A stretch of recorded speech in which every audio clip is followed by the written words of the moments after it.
Welcome back, everybody. It is a rainy, dreary, foggy winter day, so I thought it would be a good time to work inside the garage.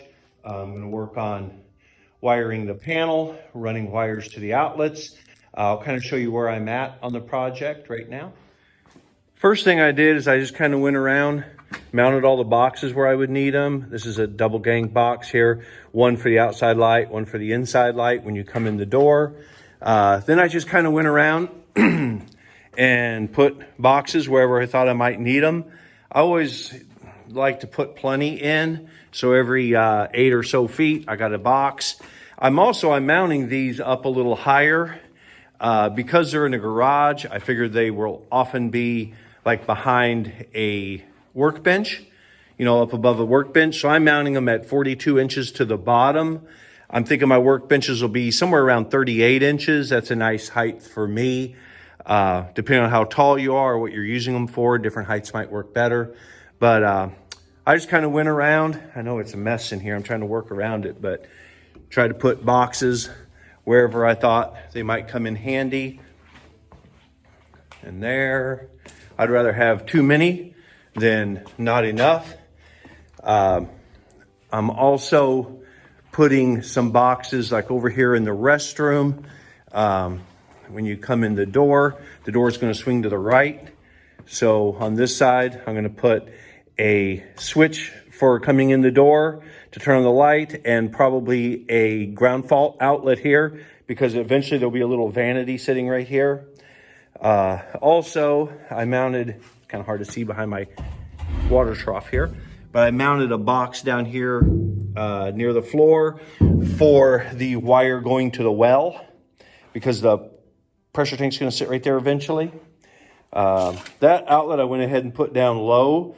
Normally I'll do 12 inches up from the floor to the bottom of the outlet is how I do them normally in houses. But because, like I said, this is a workshop, there's only a few that I mounted like that.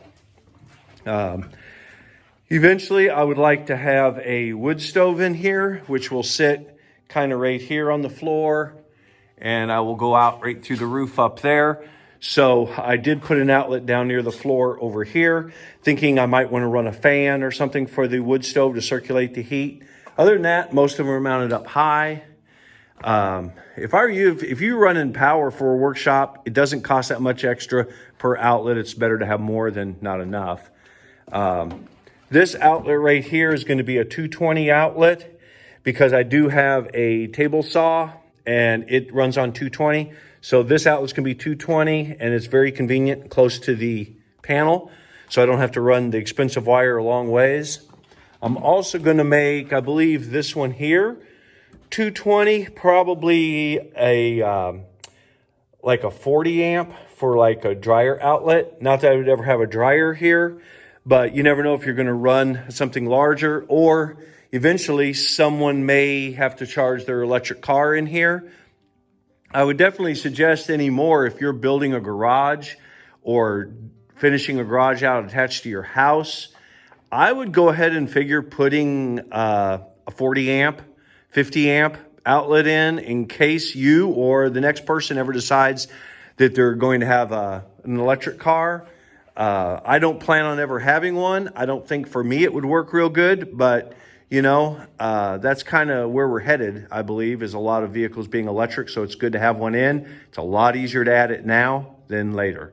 So another thing I've done here is I keep everything. So I have boxes of drops of wires, little pieces and parts of wires that I have. I know it sounds ridiculous, but I don't know if you've priced a roll of 12-2 with ground. It's like $120 a roll now. So I'm going to stretch these out, double check them, make sure they're good. There's no nicks or anything on them. And then I'm marking them, whether it's a 12-2 with ground or a 14. And I'm kind of spreading them out here so I can see what I have. Here's another little bundle of wire that I've collected. That's number 12, number 12. That's extension cord. You sure don't want to use that for wiring anywhere. But I believe this is number 12 also. It used to be number 12, number 14 were both white. Now number 12 is yellow. Number 14 is normally white, so you can tell the difference. But I'm going to read on here and see what it says, because I believe, yeah, that might be 14. Those look pretty small. That may very well be 14, but I'll make sure. This is a partial roll of number 10 that I have down here. So I'm going to run everything I can. Normally 14, I'll run to the lighting, and number 12 to the outlets, especially in a workshop where you might be using power tools that draw a little more. Ah, here's a good electrical box.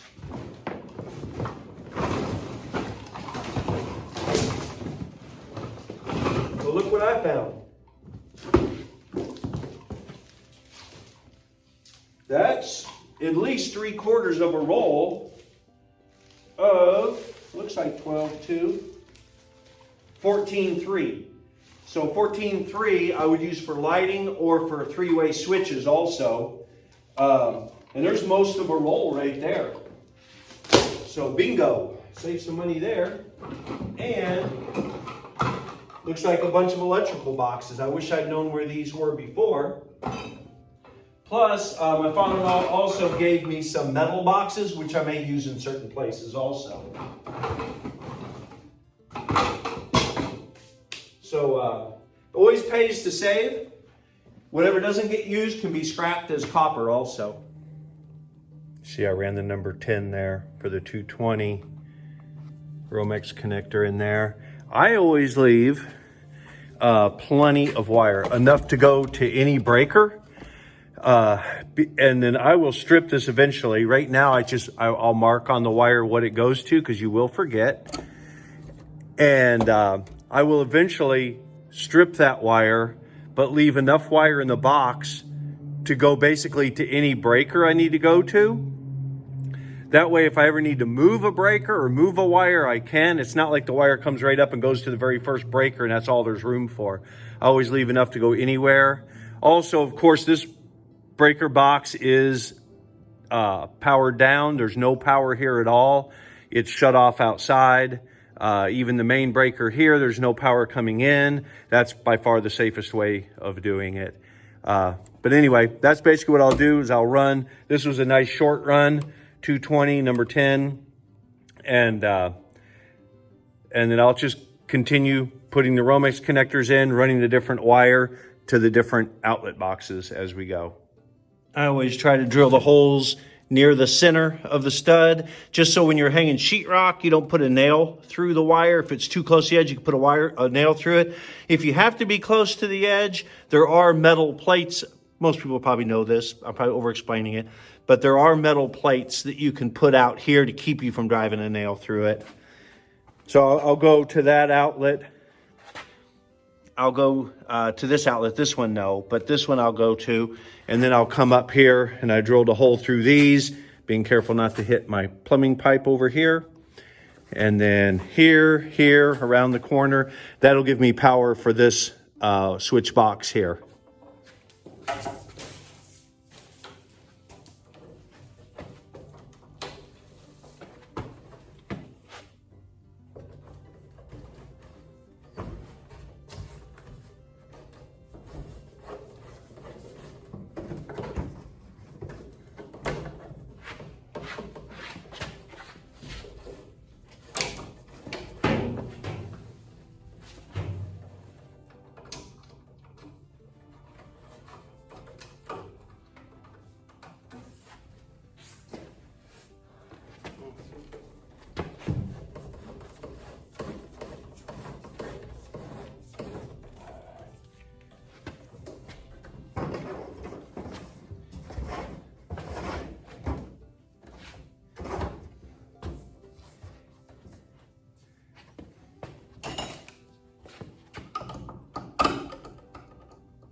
That's just a pretty typical circuit that I'll be running in the garage. Since a lot of these outlets will have possibly a pretty good load on them, I'm running number 12, 2 with ground.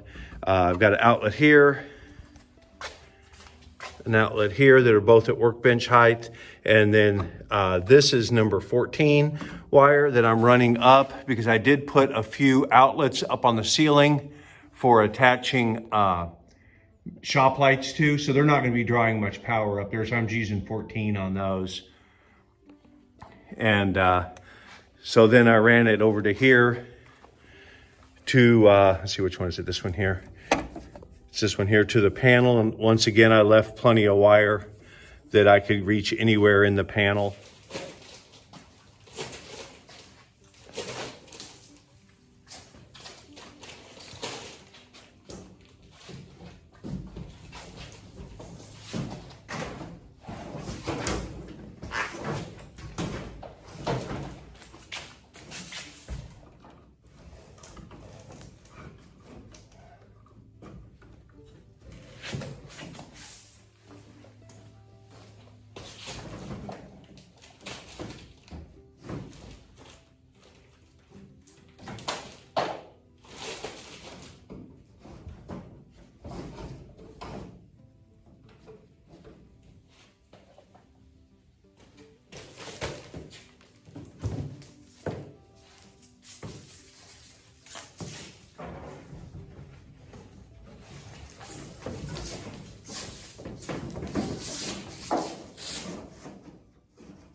Okay, I'm just running the Romex basically on top of the purlins between the metal and the studs. It's a whole lot easier to run like that. Otherwise, I'd have to be drilling holes through every one of these studs to run the wire. And then I finished the circuit off. Let's see, it's this one right here. I need to get a pen still and start marking these before I forget which ones go where to make sure they're all marked. So when the sheetrock's on, I'll be able to tell where they're going. You probably see me like unraveling the wire off that spool and untwisting it. It runs a lot easier when you do that. When I was building the other house, I actually made a reel that would slip onto and unroll from the end, which is a nicer way of doing it. But I don't even know if I have that reel anymore, so I'm just spooling it out of the middle and untwisting it before I run it.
Okay, I ran the 12-2 with ground, picked up those 2 outlets, and I'll run some 14 wire. I have 1 outlet up on the ceiling here and 1 over there. I'll run those off of the same circuit, but just 14 wire because those will just be for like shop lights. They don't draw that much.